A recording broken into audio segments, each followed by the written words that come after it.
માંગરોળ તાલુકાના તરસાડી કોસંબા મુકામે નઈ દિશાએ ચેરિટેબલ ટ્રસ્ટ દાદરી તરસાડી તેમજ અરફ જનસેવા ટ્રસ્ટ કોસંબાના સહયોગથી આજે બીજા સર્વધર્મ સમૂહ લગ્નનું આયોજન કરવામાં આવ્યું। માંગરોળ તાલુકાના તરસાડી કોસંબા મુકામે નઈ દિશાએ ચેરિટેબલ ટ્રસ્ટ દાદરી તરસાડી દ્વારા આયોજિત અને આરએફ જનસેવા ટ્રસ્ટ કોસંબાના સહયોગથી બીજી વાર સર્વધર્મ સમૂહ લગ્ન સમારોહનું આયોજન કરવામાં આવ્યું હતું। ટ્રસ્ટના પ્રમુખ શ્રી આરીફભાઈ પઠાણ દ્વારા સંપૂર્ણ સમારોહનું ખૂબ સરસ આયોજન કરવામાં આવ્યું હતું।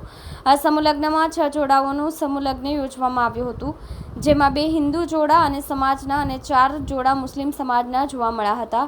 એક જ માંડવા નીચે તમામ સમાજના લોકોના સ્નેહ મિલન થાય અને લોકોમાં મતભાવના જાગૃત ન થાય તે હેતુથી આ સર્વધર્મ સમૂહ લગ્ન સમારોહનું આયોજન કરવામાં આવ્યું હતું, જેમાં ટ્રસ્ટીઓ, ગામના આગેવાનો, વિવિધ સમાજના આગેવાનો તેમજ મોટી સંખ્યામાં લોકો ઉપસ્થિત રહ્યા હતા। સત્તર શેખનો રિપોર્ટ, આઝાદ ન્યૂઝ।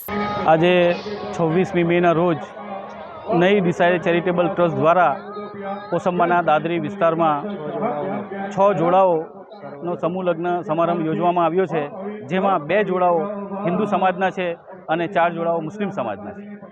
આ એક માંડવા નીચે તમામ કોમોનું સ્નેહ મિલન થાય અને સમાજના લોકો એક થાય, લોકોની ભાવના, ભાતૃભાવની ભાવના પેદા થાય તે માટે આજે નઈ દિશાએ ચેરિટેબલ ટ્રસ્ટ દ્વારા આ બીજો સમૂહ લગ્ન સમારંભ યોજવામાં આવ્યો છે, જેમાં આરફ ચેરિટેબલ ટ્રસ્ટ, આરફ જનસેવા ચેરિટેબલ ટ્રસ્ટનો સહયોગથી આ સમારંભ યોજવામાં આવ્યો છે, જેમાં સાહિરભાઈ જે ડેપ્યુટી સરપંચ કોસંબાના છે એમનો ખૂબ મોટો સહયોગ છે અને આજે ખૂબ મોટી સંખ્યામાં બંને સમાજના લોકો ભેગા થયા છે એક માંડવા નીચે।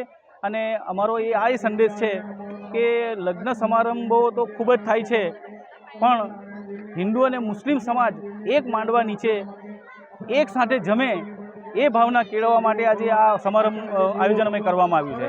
તેમાં આ નઈ દિશાએ ચેરિટેબલ ટ્રસ્ટના મુખ્ય ટ્રસ્ટી અને પ્રમુખ આરીફભાઈ પઠાણ એમના દ્વારા આ આયોજન કરવામાં આવ્યું છે અને ખૂબ મોટી સંખ્યામાં આજે લોકો એમાં ભાગ લઈ રહ્યા છે।